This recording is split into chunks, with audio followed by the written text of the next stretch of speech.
Hello friends, welcome to C cooking channel. ಇವತ್ತು ನಾನು banana chips ಮಾಡೋದನ್ನ ತೋರಿಸ್ತಾ ಇದ್ದೀನಿ. ಸೊ ಬಾಳೆಕಾಯಿ ಊರಿಂದ ಕಳಿಸಿದ್ರು, ತುಂಬ ಫ್ರೆಶ್ ಆಗಿದೆ ನಮ್ಮ ಆಂಟಿ ಮನೆಯಿಂದ. ಸೊ ಬಾಳೆಕಾಯಿ ನೋಡಿದ ತಕ್ಷಣ ಚಿಪ್ಸ್ ಮಾಡಬೇಕು ಅಂತ ಆಸೆ ಆಯಿತು. ನೋಡಿ ಎಷ್ಟು ಫ್ರೆಶ್ ಆಗಿದೆ.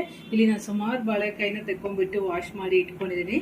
ಇಲ್ಲಿ ಸೈಡಲ್ಲಿ ಕಟ್ ಮಾಡಿದ್ಮೇಲೆ ನೋಡಿ ನಮಗೆ ಈ ತರ ಇರಬೇಕು. ಇದು ಪರ್ಫೆಕ್ಟ್ ಆಗಿ ಚಿಪ್ಸಿಗೆ ರೆಡಿ ಇರೋ ಅಂತ ಬಾಳೆಕಾಯಿ. ಅಂದ್ರೆ ತುಂಬಾ ಕಂಪ್ಲೀಟ್ ಆಗಿ ಹಣ್ಣಾಗಿರ್ಬಾರ್ದು, ತುಂಬಾ ಕಾಯಿ ಇರಬಾರ್ದು, ಮೀಡಿಯಂ ಆಗಿರ್ಬೇಕು. ಸೊ ಆ ತರ ಇರೋದು ಬಾಳೆಕಾಯಿ. ಸೊ ಚಿಪ್ಸ್ ಸಖತ್ತಾಗಿ ಬರುತ್ತೆ. ಇವಾಗ ನೋಡಿರಲ್ಲ, ಸುಮಾರು ಬಾಳೆಕಾಯಿನ ನಾನು ಎರಡೂ ಕಡೆಗೆ ಅದನ್ನ ಕಟ್ ಮಾಡಿಬಿಟ್ಟು ಸೊ ವಾಶ್ ಮಾಡಿ ನೀಟಾಗಿ ಇಟ್ಕೊಂಡಿದ್ದೀನಿ. ಸೊ ಇಷ್ಟು ಬಾಳೆಕಾಯಿನ ಇವಾಗ ಸಿಪ್ಪೆ ತೆಗಿಬೇಕು. ತುಂಬಾನೇ ಕ್ರಿಪ್ಸಿ ಆಗಿರುತ್ತೆ. ಸೊ ಹೊರಗಡೆಯಿಂದ ತಗೊಂಡ್ಬರೋದು ಹೇಗೆ ಏನು ಗೊತ್ತಾಗೋದಿಲ್ಲ, ಆಯಿಲ್ ಹೇಗೆ ಯೂಸ್ ಮಾಡಿರ್ತಾರೆ ಅಂತ ಗೊತ್ತಾಗೋದಿಲ್ಲ. ಸೊ ಹಂಗಾಗ್ಬಿಟ್ಟು ಇದೇ ಥರ ಫ್ರೆಶ್ ಆಗಿ ಮಕ್ಕಳಿಗೆ ಮಾಡ್ಕೊಡೋದ್ರಿಂದ ತುಂಬಾನೇ ಇಷ್ಟಪಟ್ಟು ತಿಂತಾರೆ. ಸೊ ಇವಾಗ ಸಿಪ್ಪೆನ ತೆಗೋಣ.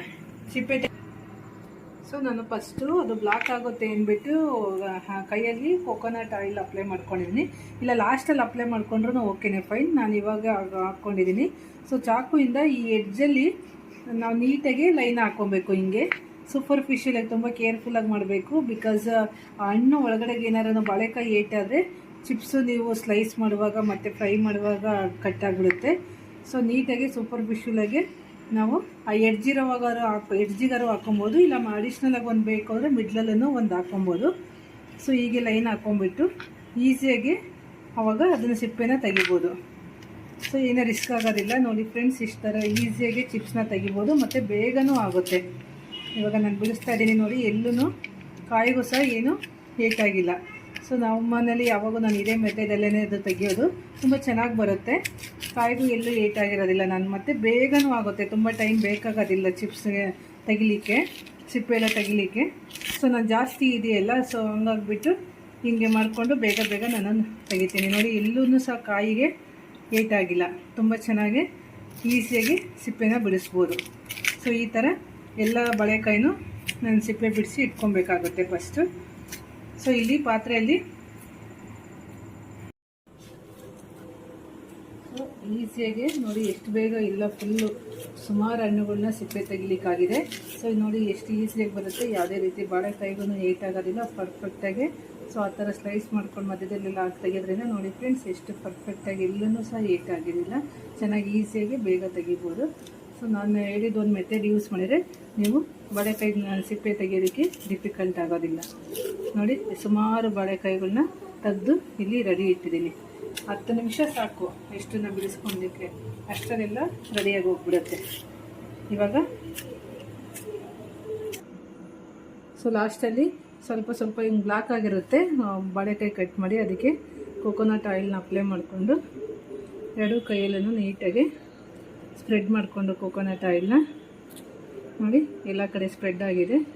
ಸೊ ಎಡ್ಜಲ್ಲಿ ಫಿಂಗರ್ ಟಿಪ್ಸಲ್ಲೆಲ್ಲ ಬ್ಲಾಕ್ ಆಗಿರುತ್ತೆ. ಸೊ ಕೊಕೊನಟ್ ಆಯಿಲ್ ನೀಟಾಗಿ ಅಪ್ಲೈ ಮಾಡಿಕೊಂಡು ಸಾಫ್ಟ್ ಕ್ಲಾತ್ ಆದರೂ ಆಯಿತು, ಟಿಶ್ಯೂ ಪೇಪರಲ್ಲಿ ಒರೆಸ್ಕೊಳ್ಳುವಾಗ ಆ ಬ್ಲಾಕ್ ಎಲ್ಲ ಕ್ಲಿಯರ್ ಆಗುತ್ತೆ. ಇವಾಗ ಇಲ್ಲಿ ಒಂದು ಬಾಣಲಿ ತೊಗೊಂಡ್ಬಿಟ್ಟು ಬಾಣಲಿಯಲ್ಲಿ ಆಯಿಲ್ ಹಾಕಿ ಸೊ ಆಯಿಲ್ ಕಾಯಿಸಾಕಿದ್ದೀನಿ. ಆಯಿಲ್ ಕಾಯ್ತಾ ಇದೆ. ಇವಾಗ ಏನು ಬಾಳೆಕಾಯಿ ಸಿಪ್ಪೆ ತೆಗೆದಿಟ್ಟಿರೋದನ್ನ ಸ್ಲೈಸ್ನ ಮಾಡ್ಕೊಳ್ಳೋಣ. ಸೊ ನೀವು ಫಸ್ಟೇನೆ ಸ್ಲೈಸ್ ಮಾಡಿ ಇಟ್ಕೊಂಡು ಆಯಿಲಲ್ಲಿ ಹಾಕ್ಬೋದು. ಇಲ್ಲ ಅಂದರೆ ನಿಮ್ಮ ಹತ್ರ ಸ್ಲೈಸರ್ ಇದ್ದರೆ ಡೈರೆಕ್ಟಾಗಿ ಆಯಿಲ್ಗೇನೆ ಸ್ಲೈಸ್ ಮಾಡಿ ಹಾಕ್ಬೋದು.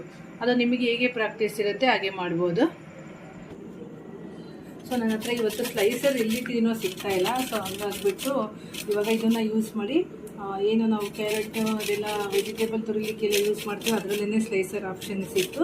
ಸೊ ಇದರಲ್ಲೇ ಮಾಡ್ತಾಯಿದ್ದೀನಿ. ಸೊ ಇದಿರೋದ್ರಿಂದ ಡೈರೆಕ್ಟಾಗಿ ನಾನು ಆಯಿಲಲ್ಲಿ ಸ್ಲೈಸ್ ಮಾಡಲಿಕ್ಕಾಗಲ್ಲ, ಬಿಕಾಸ್ ಇದಕ್ಕೆ ಸ್ವಲ್ಪ ಗ್ರಿಪ್ ಬೇಕು. ಸೊ ಹಂಗಾಗ್ಬಿಟ್ಟು ಇದರಲ್ಲಿ ಮಾಡ್ತಾಯಿದ್ದೀನಿ.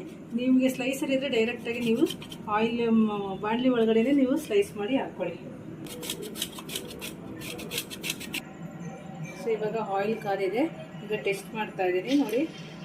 ಸೊ ಇವಾಗ ಬಬಲ್ಸ್ ಎಲ್ಲ ಬರ್ತಾ ಇದೆ, ಹಾಕಿರೋ ಅಂಥ ಬಾಳೆಕಾಯಿ ಚಿಪ್ಸ್ ಮೇಲೆ ಬಂದಿದೆ. ಸೊ ಇವಾಗ ಆಯಿಲು ಪರ್ಫೆಕ್ಟಾಗಿ ಕಾದಿದೆ ಅಂತ ಈ ಸಮಯದಲ್ಲಿ ಸ್ಲೈಸ್ ಮಾಡಿ ಇಟ್ಕೊಂಡ್ರೆ ಸ್ಲೈಸಸ್ ಎಲ್ಲ ಆ್ಯಡ್ ಮಾಡ್ತಾ ಇದ್ದೀನಿ.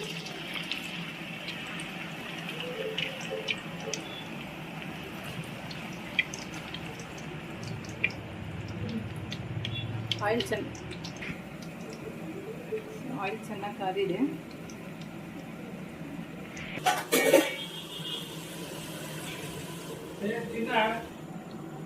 ನೋಡಿ ಫ್ರೆಂಡ್ಸ್, ಈ ಥರ ಹಿಂಗೆ ಸೌಂಡ್ ಬರಬೇಕು, ಹಿಂಗೆ ಗರಿ ಗರಿ ಸೌಂಡ್ ಬರಬೇಕು.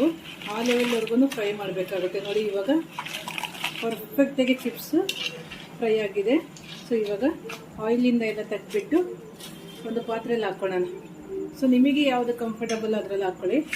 ನಾನು ಈ ಪಾತ್ರೆಯಲ್ಲಿ ಹಾಕ್ಕೊಂಡಿದ್ದೀನಿ. ಪಾತ್ರೆಯಲ್ಲಿ ಎಲ್ಲ ಚಿಪ್ಸನ್ನು ತೆಗೆದು ಹಾಕ್ಕೊಂಡ್ಬಿಟ್ಟು, ಸೊ ಇದರಲ್ಲಿ ನಿಮಗೆ ಬೇಕು ಅಂದರೆ ನೀವು ಅರಿಶಿನ ಮತ್ತು ಚಿಲ್ಲಿ ಪೌಡ್ರು, ಸಾಲ್ಟು ಎಲ್ಲ ಆ್ಯಡ್ ಮಾಡ್ಬೋದು. ನಾನು ಆಲ್ರೆಡಿ ಬಾಳೆಕಾಯಿ ಚಿಪ್ಸು ಎಲ್ಲೋ ಇಷ್ಟಾಗಿ ಬಂದುಬಿಟ್ಟಿದೆ. ಸೊ ನಾನು ಅಡಿಷ್ನಲ್ ಟರ್ಮರಿಕ್ ಅಂದರೆ ಎಲ್ಲೋ ಪೌಡ್ರ್ ಆ್ಯಡ್ ಮಾಡ್ತಾಯಿಲ್ಲ.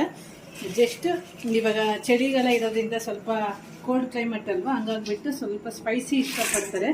ಸೊ ಅದಕ್ಕೆ ಲೈಟಾಗಿ ಚಿಲ್ಲಿ ಪೌಡ್ರು, ಸಾಲ್ಟನ್ನು ಇದಕ್ಕೆ ಆ್ಯಡ್ ಮಾಡ್ತೀನಿ. ಇವಾಗ ಬೇಗನೆ ಇಮಿಡಿಯೇಟ್ ತಣ್ಣಗಾದರೆ ಅದು ಇದಾಗ್ಬಿಡುತ್ತೆ. ಸೊ ಬಿಸಿ ಇರುವಾಗಲೇ ಬೇಗ ನೀವು ಆ್ಯಡ್ ಮಾಡಬೇಕಾಗುತ್ತೆ. ಸೊ ಇವಾಗ ಲೈಟಾಗಿ ಸ್ವಲ್ಪ ಚಿಲ್ಲಿ ಪೌಡ್ರು, ಸೊ ನಿಮಗೆ ಎಷ್ಟು ಸ್ಪೈಸಿ ಬೇಕೋ ಅಷ್ಟು ಹಾಕ್ಕೊಬೋದು. ಮತ್ತು ಸ್ವಲ್ಪ ಸಾಲ್ಟನ್ನು ಆ್ಯಡ್ ಮಾಡ್ತಾಯಿದ್ದೀನಿ. ಸೊ ಆ್ಯಡ್ ಮಾಡಿಬಿಟ್ಟು ನೀಟಾಗಿ ಮಿಕ್ಸ್ ಮಾಡಬೇಕಾಗುತ್ತೆ. ನೋಡಿ ಎಷ್ಟು ಚೆನ್ನಾಗಿ ಗರಿ ಗರಿಯಾಗಿ ಬಂದಿದೆ, ಎಷ್ಟು ಸೌಂಡ್ ಬರ್ತಾ ಇದೆ. ಸೊ ಬಿಸಿ ಇರೋದ್ರಿಂದ ಕೈಯಲ್ಲಿ ಮುಡ್ತಾ ಇಲ್ಲ. ಸೊ ಹೀಗೆ ಮಾಡೋದ್ರಿಂದ ಕ್ಲೀನಾಗಿ ಎಲ್ಲ ಕಡೆ ಸ್ಪ್ರೆಡ್ ಆಗುತ್ತೆ. ಪರ್ಫೆಕ್ಟಾಗಿ ಬಂದಿದೆ ಚಿಪ್ಸ್. ಇವಾಗ ಪರ್ಫೆಕ್ಟಾಗಿ ಚಿಪ್ಸ್ ನೋಡಿ ರೆಡಿ ಇದೆ. ಸೊ ಓಕೆ, ಮಿಕ್ಕಿರೋ ಚಿಪ್ಸನ್ನು ಹಾಕ್ಕೊತಾ ಇದ್ದೀನಿ. ಇದೇ ಥರ ಎಲ್ಲವನ್ನು 1 by 1 ಆದಮೇಲೆ ಸೊ ನಾವು ಚೆನ್ನಾಗಿ ಚಿಪ್ಸ್ಗಳನ್ನ ಫ್ರೈ ಮಾಡ್ಕೊಬೇಕು. ಮತ್ತು ಸಾಲ್ಟ್ ಬೇಕಂದರೆ ಸಾಲ್ಟು, ಚಿಲ್ಲಿ ಬೇಕಂದರೆ ಚಿಲ್ಲಿ ನೋಡಿ ನಿಮಗೆ ಯಾವ್ದು ಇಷ್ಟ ಆಗುತ್ತೆ ಅದನ್ನು ಆ್ಯಡ್ ಮಾಡ್ಕೊಬೇಕಾಗುತ್ತೆ. ಸೊ ಎಣ್ಣೆ ಚೆನ್ನಾಗಿ ಕಾರಿದೆ. ನಾನು ಮತ್ತೆ ಕಟ್ ಮಾಡಿ ಇಟ್ಕೊಂಡಿರೋಂಥ ಎಲ್ಲ ಚಿಪ್ಸ್ಗಳನ್ನೂ ಅದರಲ್ಲಿ ಹಾಕ್ತಾಯಿದ್ದೀನಿ. ಸೊ ಇದು ಬೇಯಲಿಕ್ಕೆ ಸ್ವಲ್ಪ ಟೈಮ್ ಬೇಕು. ಮತ್ತು ಉಳಿದಿರೋದೆಲ್ಲದನ್ನು ಹಾಕ್ಕೊಂಡ್ಬಿಟ್ಟು ಸೊ ಇಮಿಡಿಯೇಟಾಗಿ ಸ್ಟವ್ವಿಂದ ತೆಗ್ದಿದ ತಕ್ಷಣ ಸೊ ನಾವು ಸಾಲ್ಟು ಮತ್ತು ಚಿಲ್ಲಿ ಪೌಡ್ರನ್ನ ಆ್ಯಡ್ ಮಾಡಬೇಕಾಗುತ್ತೆ. ನಿಮಗೆ ರುಚಿಗೆ ತಕ್ಕಷ್ಟು ಸ್ಪೈಸಿ ಬೇಕು ಅಂದರೆ ಸ್ಪೈಸಿ, ಮೀಡಿಯಮ್ ಸ್ಪೈಸಿ ಬೇಕು ಅಂದರೆ ಮೀಡಿಯಮ್ ಸ್ಪೈಸಿ ನೋಡಿಬಿಟ್ಟು ನೀವು ಚಿಲ್ಲಿ ಪೌಡ್ರು ಮತ್ತು ಸಾಲ್ಟನ್ನು ಆ್ಯಡ್ ಮಾಡಬೇಕಾಗುತ್ತೆ.